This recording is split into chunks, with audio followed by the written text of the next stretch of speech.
Bonjour à tous, et bah oui, c'est encore moi, Fanta, de Juste Fantastique. Et j'avoue que ces 3 semaines ont été très mouvementées. Et je tenais déjà à vous remercier parce que sans vous, on n'est rien. Et il faut aussi savoir que je veux remercier Guylaine Cléry, Alibi Montana et Claise Mpassi. Ces 3 personnes-là, je les ai rencontrées. Pour moi, la vie est faite de rencontres. Et par exemple, Claise Mpassi, ça fait tellement longtemps que je le connais que je sais même plus comment je l'ai rencontré.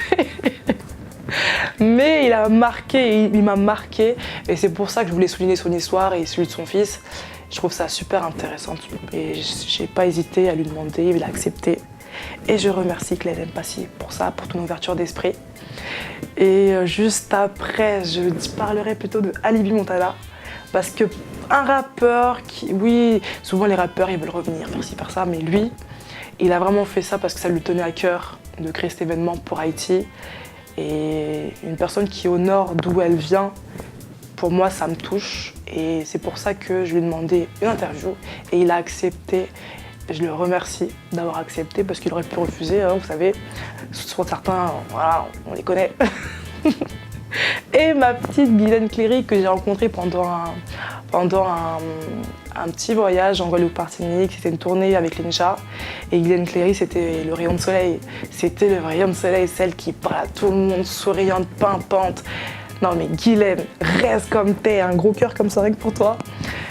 Et ce que j'apprécie dans tout ça, c'est que du jour au lendemain, je me suis levée et je me suis demandé pourquoi pas moi. Du jour au lendemain, je passe quand même du statut de danseuse à intervieweuse.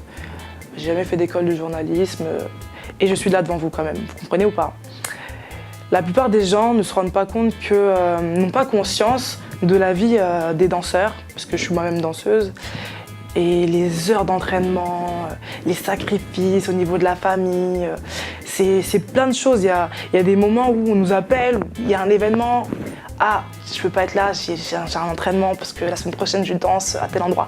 Et on comprend pas, on se comprend pas, on comprend pas. Et faut aussi savoir que quand on commence à s'entraîner comme ça, on n'a qu'une envie, c'est continuer, se développer, approfondir notre danse, approfondir notre connaissance au niveau des mouvements qu'on peut utiliser. Et c'est très profond et un danseur, il se comprend.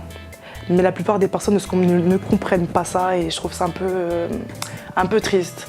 C'est pour ça que je vous donne rendez-vous la semaine prochaine pour souligner la vie de certains danseurs très mouvementés, je dirais, mais des danseurs pros, je précise, parce qu'il y a d'autres personnes qui prennent 1 an de cours, qui pensent que oh là, je suis prof de danse, donc je suis une pro.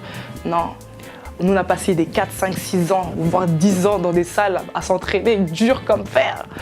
Donc voilà, et le mérite revient à ceux qui bossent dur et aussi comment tu t'investis.